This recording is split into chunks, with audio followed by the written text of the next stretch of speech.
राजस्थान कर्मचारी चयन बोर्ड की ओर से कार्रवाई जारी है और चतुर्थ श्रेणी कर्मचारी परीक्षा भर्ती अभ्यर्थियों के लिए किसी परेशानी से कम नहीं है। अभ्यर्थियों को इस परीक्षा से पहले रोडवेज बसों में परीक्षा से गुजरना पड़ रहा है और रोडवेज बसों में भेड़ बकरियों की तरह भरकर परीक्षा केंद्र तक पहुंचाना पड़ रहा है। अभ्यर्थी घंटों तक रोडवेज बस स्टैंड पर खड़े रहते हैं, बार बार प्रशासनिक अधिकारियों से बस की व्यवस्था करने की गुहार लगाते हैं।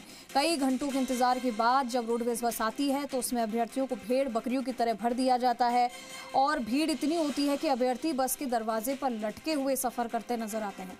अभ्यर्थी परेशान होकर रोडवेज प्रशासन के खिलाफ नारेबाजी कर प्रदर्शन भी कर रहे हैं। अभ्यर्थियों का कहना है कि सरकार के पास पर्याप्त रोडवेज बसों की संख्या नहीं होने के कारण उन्हें काफी परेशानी का सामना करना पड़ता है।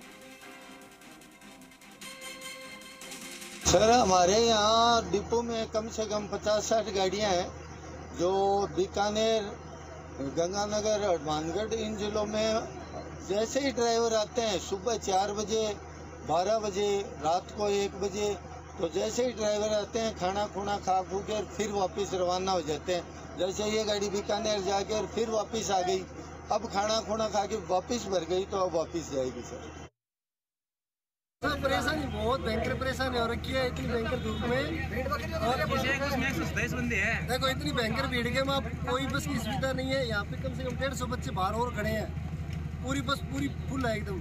कहाँ जाना है आपको? बीकानेर।